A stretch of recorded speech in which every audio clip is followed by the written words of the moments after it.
I do want to share something with you while I've got some time up here this morning, because a few weeks ago we showed you this slide. Do you remember this slide? Yes. To let you know that Lorraine and I were on the way to Papua New Guinea. And good morning, Lorraine. How are you? Good to see you again. And the Chicken Project, you might remember we were hoping to raise some money for the Chicken Project and for a new printer for the Bible school in Papua New Guinea for the people we were going to see. And you guys just smacked it out of the park. You were so generous, and you helped us raise more than enough for the Chicken Project and the printer. And I just want to show you a few photos.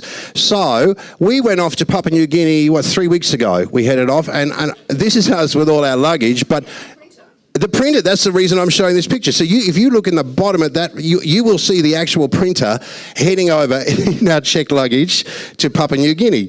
And that's the printer that you guys so generously gave to the Bible school. So I just wanted to show you that.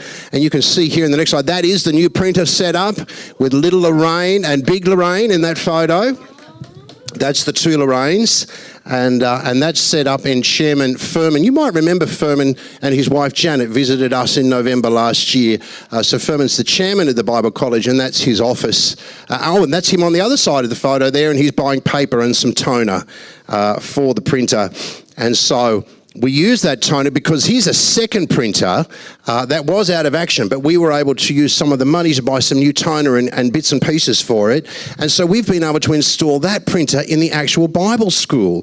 And this is Principal Fifi Samosa and her husband Junior, and they were just so thrilled to have this printer that works in their office at the school. And they personally wanted me to bring you greetings from the Bible school. So greetings from Principal Mr. and Mrs. Samosa to Life Church. Greetings. Thank you. Now, if we can just go back, Joan, what you can see here on the other side is Lorraine. Now, you can see Lorraine's laminating up a storm there. She really is. So we were also able to buy a laminator for the school.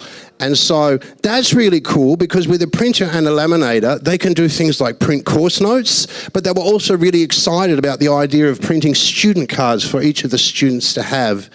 All of this stuff runs off solar power. There's no electricity in the jungle, so they just have panels outside stuck on the roof, and it powers up the printer and powers up the laminator there. But they were just so excited to get those things. You know, they're things that we kind of take for granted, and, you know, there's one in every office, maybe one in every home. To these guys, it was so exciting to have the ability to print. So thank you so much for your generosity. What else have we got there, Joan? Oh, the Chicken Project. Hey, Rochelle, I'm told you know a bit about chickens. You do. So this is the chickens here. We've got 53 chicks they purchased. 53 little chicks. And you can see there they're under some heat lamps, but they're also in a hut. So you can see me sitting next to the chicks, and there's a fire there. So they actually light a fire of a night time to keep the chicks warm. And one of the students sleeps overnight in the chicken hut to make sure snakes don't come and take the chicks. So, like, I know. I was like, wow, okay. They did. They told us that. Ryan's just reminding me, Principal Samosa said to me, we look after these chickens like they're our babies. But do you know why? It costs them, so without having to understand the currency, it costs them 10 kina per chick, right? They can, when it grows up, they can sell that chicken for 60 kina. So they times their investment by 5. So the gift you have given them will multiply, and then that will help them move. They'll be able to buy more chickens and multiply again and multiply again. So this Chicken Project is just the start, and it will really help with funds coming into the Bible school. So again, that's your generosity in action, and just we're so thankful, so thankful. What else have we got, Joan? Is that it? Oh, that's the chicken feed. I just wanted to show that's you bought some chicken feed too, so that's very kind of you. Hey, the chickens have got to eat something, don't they? So this is Lake Kutubu. I just want to share with you a couple of other things. So first of all, before I go on, a heartfelt thanks from Lorraine and I and David on behalf of the Bible School and Lake Kutubu, the Wananuma village and the people there. And so you've really given them something special. I know it didn't seem like a lot to us, a few chicks and a printer. To them, it was just so exciting. And I just want to say thank you. You have blessed them. you have absolutely blessed them. So thank you very much. Let me share a couple of personal things. I want to just a short testimony about Lake Kutubu. This is Lake Kutubu here. It's a beautiful place.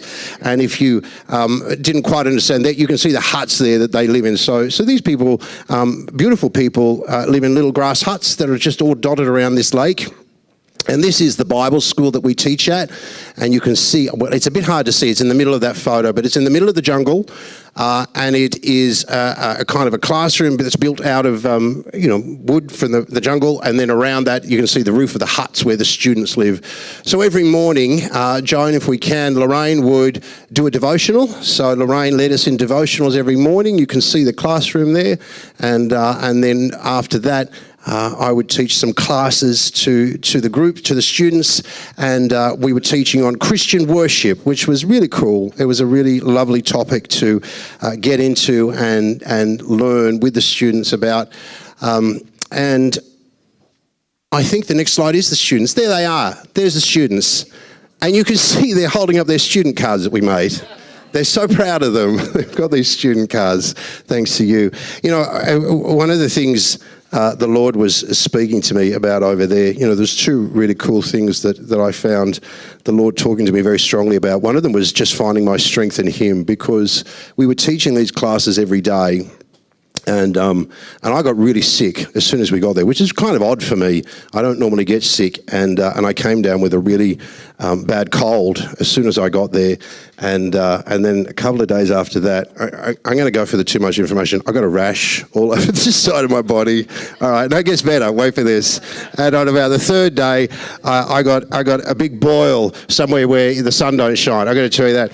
And I felt like Job. And I felt rotten. I felt absolutely rotten. And then Lord, felt rotten. And Lorraine was saying to me, Greg, if you need to have a couple of days in bed, just stay in bed, take a few days out.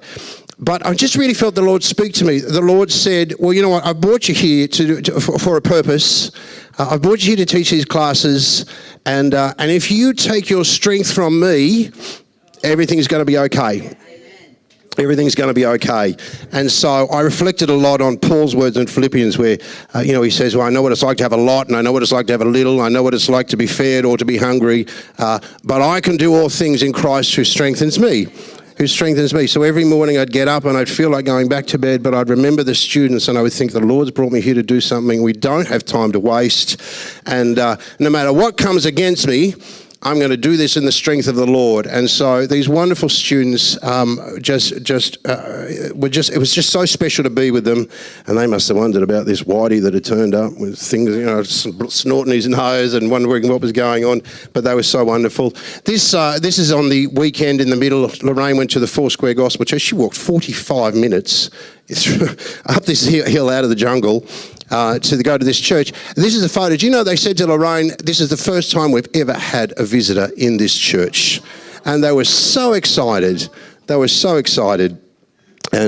so Lorraine went and preached there. And I went to the Inu church, which was, you walked 45 minutes. My church was a 1-minute walk from the door. It was. All right, Lorraine, you have a good morning. Okay.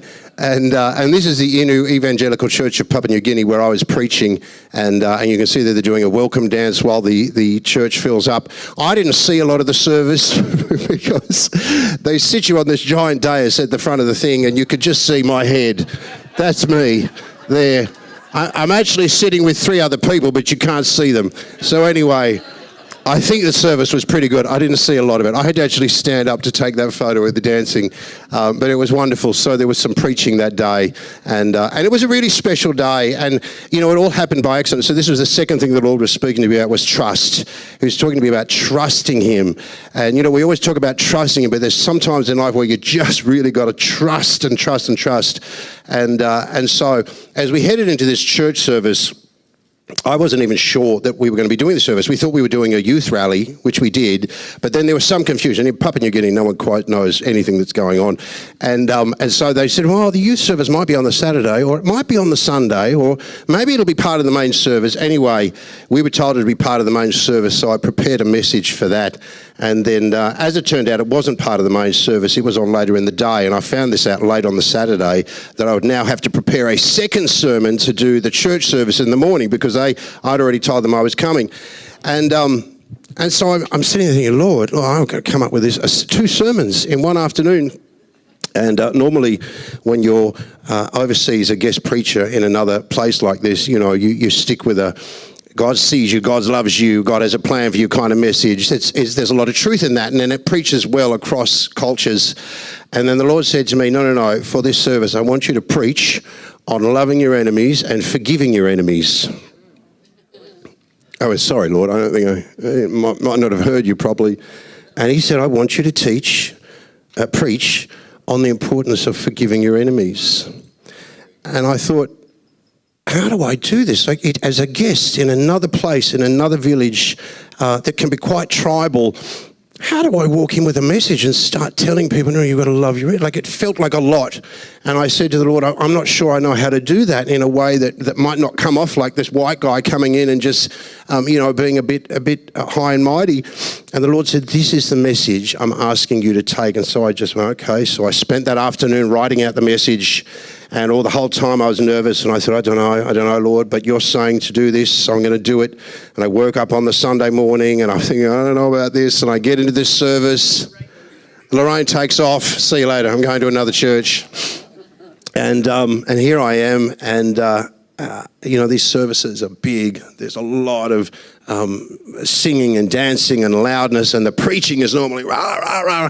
And I'm sitting in the middle of all this, and I think, I don't even know if I'm not sure that I'm in the right spot. I don't even know if I can stand up and do this. What's everyone going to think? And the Lord said, just listen to me. Do what I've asked you to do. So I got up, and I don't know from where, the Holy Spirit just came upon me, and out came this sermon and preaching. I'd prepared it, but the delivery and bringing it, and I thought, here we go. And it was a way I'd never preached before, and the message was coming out.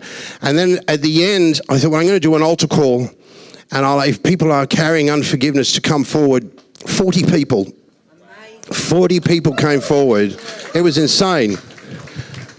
And just me. I was like, okay. You just go, okay, all right, yeah. All right, this is going to take a moment. Just hold with me. So anyway, and I just felt, as I'm there praying with all these people, I just felt the Lord just saying to my heart, I asked you to trust me. Thank you for trusting me. This is why I asked you to trust me. This was a message that people needed. And so it was all about trust. So those were the 2 things. God really testimony to God's goodness, teaching me about trust and obedience, and teaching me just about finding strength in him while I was in Papua New Guinea. That was my time in Papua New Guinea.